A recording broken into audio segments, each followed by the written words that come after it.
कुछ समय की बात है। एक गांव में मोहन नाम का एक किसान अपने माता पिता और पत्नी के साथ रहता था। मोहन के माता पिता अब बुजुर्ग हो चुके थे। मोहन एक मेहनती किसान था और अपने खेत में गन्ने की खेती करता था। मोहन की माँ दिन में दोपहर के समय गन्ने की खेती देखने खेत जाती थी, जबकि रात में मोहन के पिता खेत की रखवाली करने जाते थे और वहीं सो जाते थे। इसी तरह मोहन के परिवार की दिनचर्या चलती रहती थी। मोहन की माँ आस्था में बहुत विश्वास रखती थी। वह भगवान शंकर की बहुत बड़ी भक्त थी।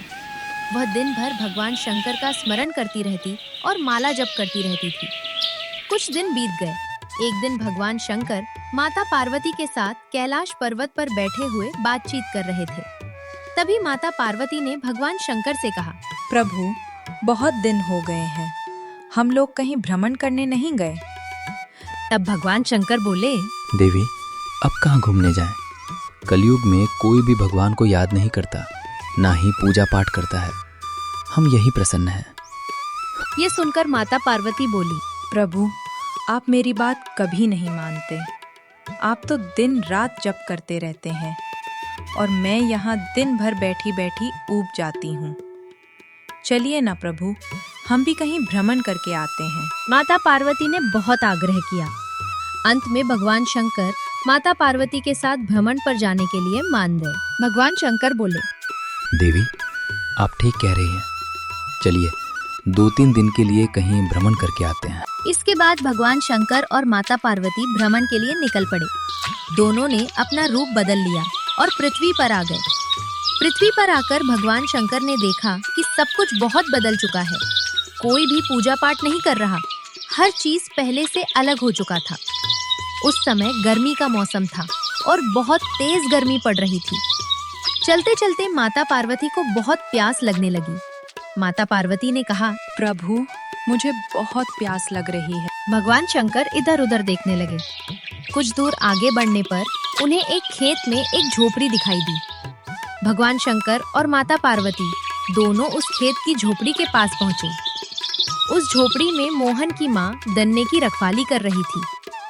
माता पार्वती ने भगवान शंकर से कहा, स्वामी, क्या हमें यहाँ पानी पीने को मिल जाएगा? तब भगवान शंकर बोले, देवी, यदि पानी न भी मिला तो गन्ना खाने को तो मिल ही जाएगा। चलो, कुछ भी हो, प्यास भी बुझ जाएगी और थोड़ा आराम भी मिल जाएगा। इसके बाद भगवान शंकर और माता पार्वती झोपड़ी के अंदर गए।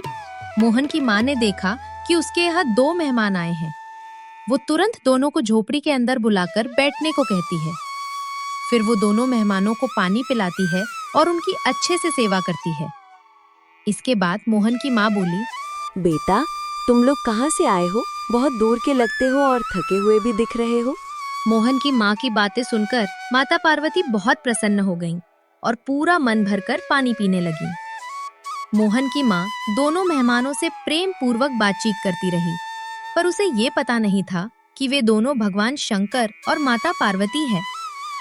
कुछ देर बातचीत के बाद माता पार्वती ने कहा, माँ, आपके खेत के गन्ने बहुत अच्छे और सुंदर दिख रहे हैं। ऐसा लगता है कि बहुत मीठे होंगे। मोहन की माँ बोली, कैसे होंगे मुझे क्या पता बेटी, मैं तो बूढ़ी हो गई हूँ, मेरे दांत कमजोर हो गए हैं। तुम जाकर 2-3 गन्ने खाकर देखो और अगर अच्छे लगे तो आकर मुझे बताना। मोहन की माँ की मीठी बातें सुनकर माता पार्वती का मन बहुत प्रसन्न हो गया। माता पार्वती खेत से 2-4 गन्ने काट कर ले आई। माता पार्वती और भगवान शंकर दोनों ने मन भरकर गन्ने खाए और बहुत प्रसन्न हो गए। तभी भगवान शंकर और माता पार्वती अपने असली रूप में प्रकट हो गए और मोहन की माँ से वरदान मांगने को कहा। मोहन की माँ दोनों हाथ जोड़कर भगवान शंकर और माता पार्वती को प्रणाम करने लगी और बोली, प्रभु, मैं धन्य हो गई। कलयुग में आप दोनों के दर्शन हो गए, इससे बड़ी बात और क्या हो सकती है। मुझे अब कुछ भी नहीं चाहिए। भगवान शंकर उसकी भक्ति और वाणी से बहुत प्रसन्न हुए और बोले, माता, आप कुछ मांगिए, आपने हमारी बहुत सेवा की है। पर मोहन की माँ ने कोई वरदान नहीं मांगा। मोहन की माँ की सेवा देखकर भगवान शंकर बहुत प्रसन्न थे।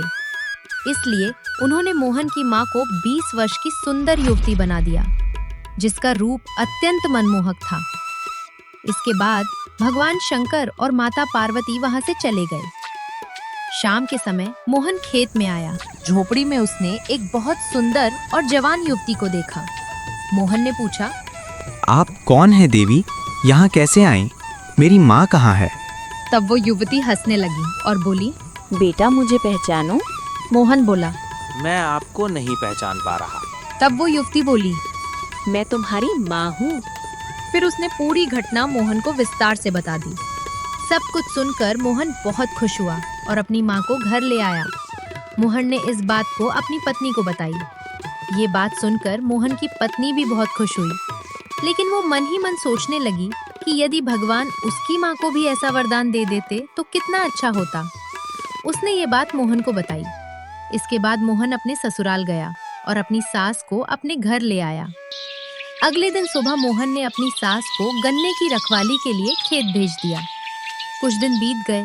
एक दिन कैलाश पर्वत पर माता पार्वती ने भगवान शंकर से कहा, स्वामी, मुझे उस वृद्ध स्त्री के खेत के गन्ने फिर से खाने का बहुत मन हो रहा है। चलिए ना, फिर से पृथ्वी पर चलते हैं। भगवान शंकर मान गए और दोनों वेश बदलकर पृथ्वी पर आ गए। वे उसी खेत की झोपड़ी में पहुंचे, लेकिन वहां एक दूसरी वृद्ध स्त्री बैठी थी। भगवान शंकर ने उससे पानी मांगा। ये सुनते ही वो स्त्री बहुत गुस्से में आ गई और बोली, क्या मैं यहाँ राह चलते लोगों को पानी पिलाते बैठी रहूं? मेरा और कोई काम नहीं है? ये सुनकर दोनों आश्चर्य में पड़ गए। फिर माता पार्वती ने कहा, माता श्री, मुझे गन्ना खाने की बहुत इच्छा हो रही है। क्या आप हमें कुछ गन्ने दे सकती हैं? ये सुनकर मोहन की सास गुस्से से फूट पड़ी और बोली, मेरा दामाद गन्ना मेहनत से उगाता है। जो भी आता है क्या उसे मुफ्त में गन्ना दे दूं? अगर गन्ना चाहिए तो पैसे दो। माता पार्वती बोली, माता, हमारे पास पैसे नहीं हैं।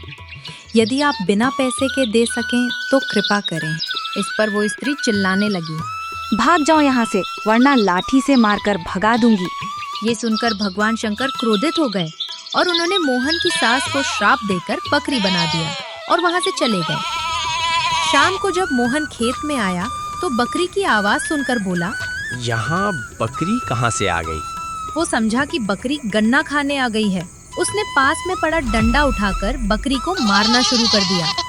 दर्द से चिल्लाती हुई बकरी वहां से भाग गई। इसके बाद मोहन ने अपनी सास को बहुत ढूंढा, लेकिन उसे ये पता नहीं था कि उसकी सास अब बकरी बन चुकी है। उस दिन के बाद मोहन रोज खेत जाता रहा, लेकिन उसकी सास कभी वापस नहीं लौटी। मोहन ये नहीं जान पाया कि जिस बकरी को उसने डंडे से भगाया था वही उसकी सास थी। सच्चाई यही है कि भगवान हर बार हमारे सामने आते हैं, पर हम उन्हें पहचान नहीं पाते। जिसने प्रेम और सेवा की उसे आशीर्वाद मिला, और जिसने लालच और अहंकार को अपनाया वही अपने कर्मों का शिकार बन गया। इस कहानी से हमें यही सीख मिलती है कि अतिथि का अपमान ईश्वर का अपमान होता है। सच्ची भक्ति दिखावे से नहीं, व्यवहार से पहचानी जाती है। इसलिए प्रेम, दया और सेवा को कभी मत छोड़िए। दोस्तों, अगर आपको ये कहानी पसंद आई हो और इससे आपको कुछ सीख मिली हो तो वीडियो को लाइक जरूर करें। भक्ति, नैतिक और दिल को छू जाने वाली कहानियों के लिए चिंकी टीवी चैनल को सब्सक्राइब करें।